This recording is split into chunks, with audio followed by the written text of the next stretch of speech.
안녕하세요. 손가락복음 선교의 지휘자 강사입니다. 오신 것을 진심으로 환영하며 해피 바이블을 열어가도록 하겠습니다.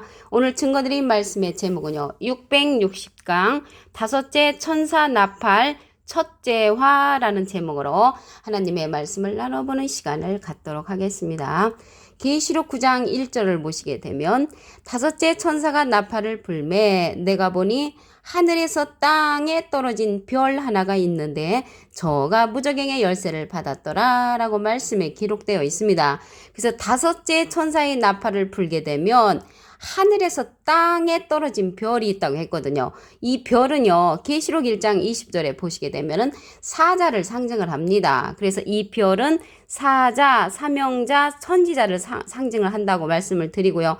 땅에 떨어졌다는 것은 진리 가운데 있던 자가 비진리로 떨어지면은 사단이 된다고 했습니다.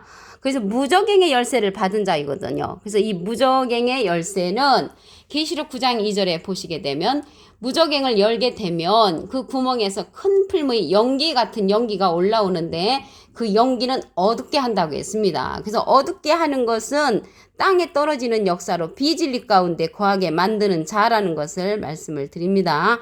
계시록 9장 3절을 보도록 하겠습니다. 황충이 연기 가운데로부터 땅 위에 나오매 저희가 땅에 있는 전갈의 권세와 같은 권세를 받았더라.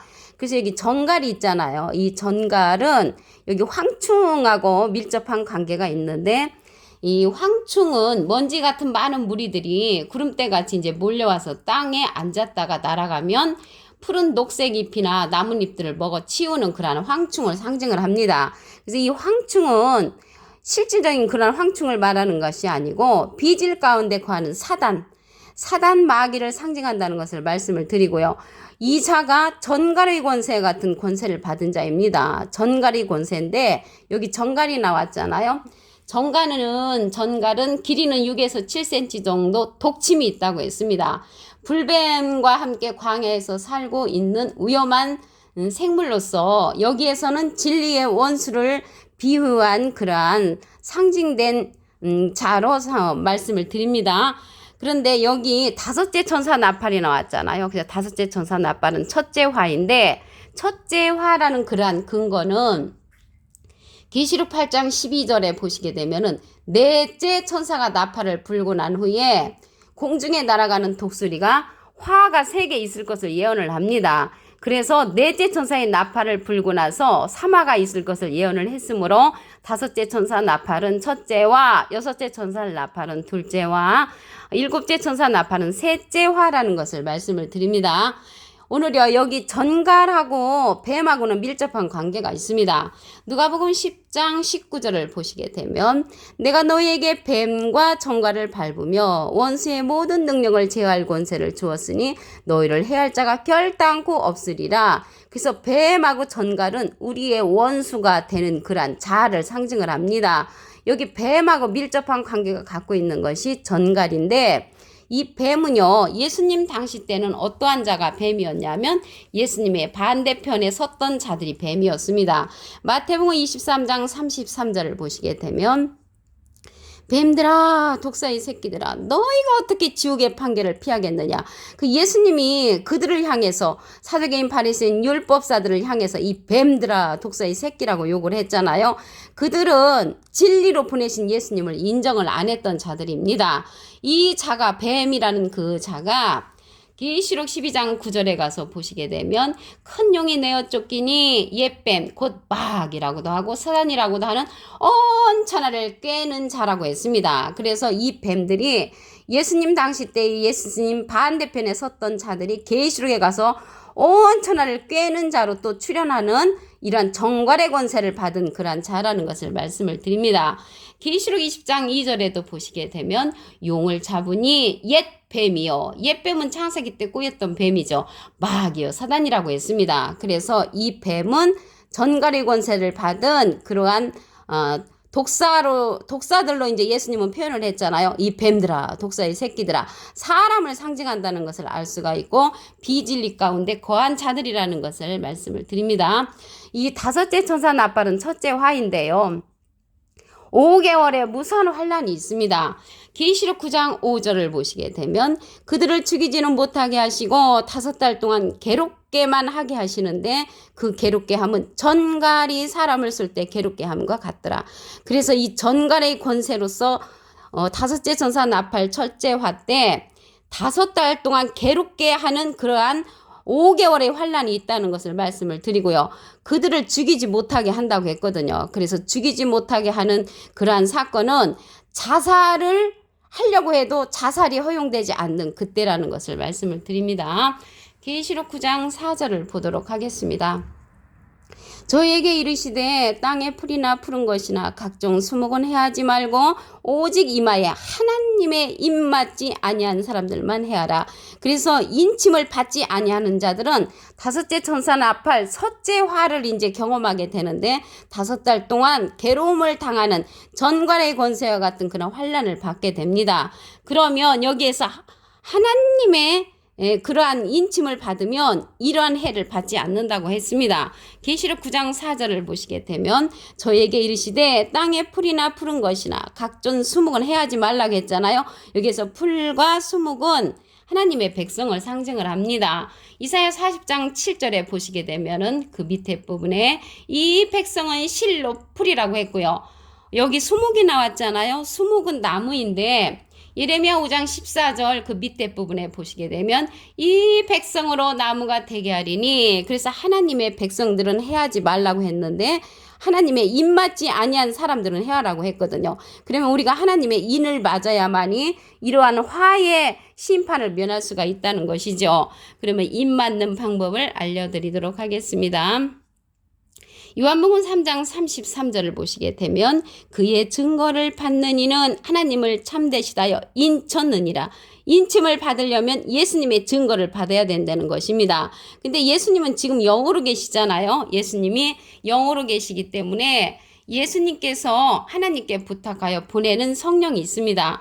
요한복음 15장 26절을 보시게 되면 내가 아버지께로서 너에게 보낼 보혜사, 그 예수님이 보내는 보혜사가 있단 말이죠. 곧 아버지께로서 나오시는 진리의 성령이 오실 때 그가 나를 증거하실 것이요.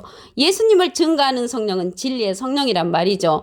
예수님은 비둘기 같은 성령을 받으셨지요. 그래서 예수님의 증거를 받는 이는 하나님을 참되시다 하여 인쳤으므로 이 시대 예수님의 증거를 해주는 자가 진리의 성령이니까 이 시대는 진리의 성령의 말씀을 듣는 것이 하나님께 입맞는 그러한 방법이라는 것을 말씀을 드립니다. 그 진리의 성령은 보낼 보혜사라고 했거든요. 여기서 보내는 보혜사는 또 다른 보혜사라고 했습니다. 요한복음 14장 16절에 보시게 되면 내가 아버지께 구하겠으니 그가 또 다른 보혜사를 너에게 주사 영원토록 너희와 함께 있게 하시리니 저는 진리의 영이라고 했습니다. 진리의 영은 진리의 성령으로서 증거하는 이가 있다고 했습니다. 요한일서 5장 7절에 보시게 되면 증거하는 이는 성령이시니 성령은 진리니라. 계시록 19장 10절 그 밑에 부분에도 보시게 되면 예수의 증거는 대언의 영이라, 대신 증거하는 영이란 말이죠. 그래서 여기에서 보시게 되면 보혜사가 나왔잖아요. 보혜사는 대언자라는 그런 뜻을 갖고 있습니다. 요한일서 2장 1절에 보시게 되면 그 중간에서부터 누가 죄를 범하면 아버지 앞에서 우리에게 대언자가 나옵니다. 대언자 앞에 조그만하게 3자가 있습니다. 관주 성경 해석란에 보시게 되면 보혜사라고 기록되어 있습니다. 그래서 이 보혜사는 대언자라는 뜻을 갖고 있으므로 예수님은 하나님의 대언자 보혜사시고요. 예수님의 대언자는 진리의 성령으로서 또 다른 보혜사라는 것을 말씀을 드립니다.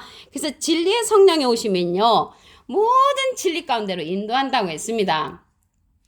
요한복음 16장 13절에 보시게 되면 진리의 성령이 오시면 그가 너희를 모든 진리 가운데로 인도하시리니 그가 자의로 말하지 않고 오직 듣는 것을 말하시며 장래를 우리에게 알려준다고 했고요. 예수님의 영광을 나타낸다고 했고 예수님의 것을 가지고 우리에게 알려주는 성령은 진리의 성령이라고 말씀에 기록되어 있습니다.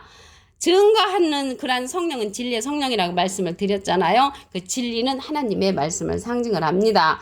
계시록 9장 1절을 다시 한번 보도록 하겠습니다.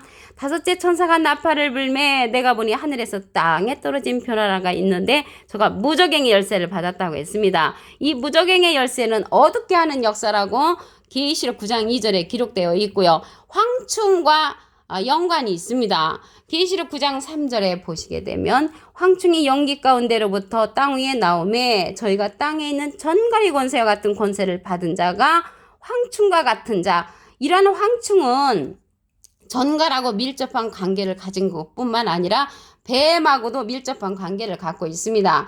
누가복음 10장 19절에 보시게 되면 내가 너희에게 뱀과 전갈을 밟으며 원수의 모든 능력을 제할 권세를 주었으니 너희를 해할 자가 결단코 없으리라. 뱀과 전갈은 우리의 원수가 되는 자 황충이라는 것을 말씀을 드립니다. 그럼 뱀에 관해서 알아보도록 하겠습니다. 마태복음 23장 33절에 보시게 되면 뱀들아 독사 이 새끼들아 너희가 어떻게 지옥의 판결을 피하겠느냐. 예수님 당시 때 예수님의 반대편에 섰던 비진리를 갖고 있었던 자들을 가리켜서 뱀들이라고 하고 독사라고 합니다. 이 시대에도 비진리 가운데 거한 자들을 뱀들과 독사로 상징한다는 것을 말씀을 드립니다. 계시록 12장 9절에 보시게 되면 큰 용이 내어 쫓기니 옛뱀 곧 마귀라고도 하고 사단이라고도 하는 온 천하를 꿰는 자라고 했습니다. 그래서 이 뱀들은 계시록 12장 9절에 가서 보면 온 천하를 꿰는 자로 다시 출현한다는 것을 말씀을 드립니다. 여기 다섯째 천사 나팔 첫째 화라고 했잖아요. 그래서 이 화 때 얼마나 무서운 환란이 있냐면 5개월 동안 괴롭게 하는 그런 환란이 있습니다. 계시록 9장 5절에 보시게 되면 그들을 죽이지는 못하게 하시고 5달 동안 괴롭게만 하시는데 그 괴롭게 함은 전갈이 사람을 쏠 때 괴롭게 함과 같다고 했습니다. 그래서 죽이지는 못하게 한다는 것을 볼 때 내가 자살을 하고 싶어도 자살이 허용되지 않는다는 것을 말씀을 드리고요. 5달 동안 괴롭게 하는 5개월의 환란 첫째 화 다섯째 천사 나팔이 이루어진다는 것을 말씀을 드립니다. 계시록 9장 4절을 보도록 하겠습니다. 저희에게 이르시되 땅에 풀이나 푸른 것이나 각종 수목은 해하지 말고 그래서 풀과 수목은 하나님의 백성을 상징한다고 말씀을 드렸고요. 오직 이마에 하나님의 입맞지 아니한 사람들만 해하라고 했습니다. 그러면 하나님의 인침을 받아야만이 우리가 해를 당하지 않는데 하나님의 입맞는 방법을 보도록 하겠습니다.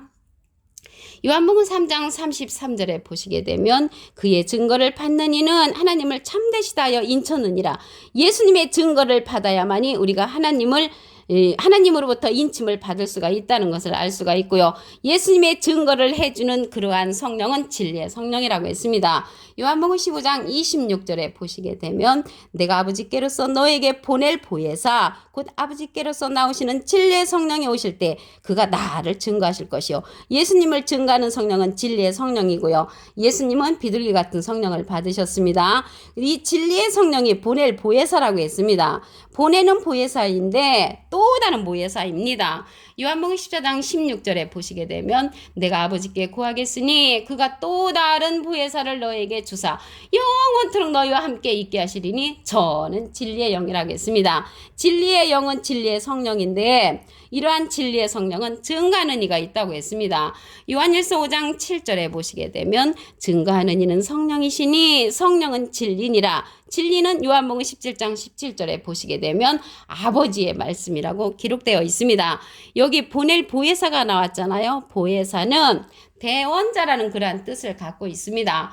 요한일서 2장 1절에 보시게 되면 그 중간에서부터 아버지 앞에서 우리에게 대원자가 있으니 곧 의로우신 예수 그리스도시라고 했습니다. 대원자 앞에 조그만하게 3자가 있는데 관주성경 해석란에 보시게 되면 보혜사라고 기록되어 있습니다. 이 보혜사는 헬라어로 하면 파라클레토스거든요. 곁에 파라와 부름받은 클레토스란 말의 합성어로 도움을 주기 위해 곁에 부름받은 자란 사람을 상징한다고 말씀에 기록되어 있고요. 라이프 성경 백과사전에는 컴포터 위로자, 카운셀러 상담자, 미리에를 중보자, 헬퍼 돕는 자, 서플리케이터 단원자란 이름을 갖고도 있습니다. 오늘 660강 다섯째 천사 나팔 첫째 화라는 제목으로 하나님의 말씀을 나눠보는 시간을 가졌습니다. 감사합니다.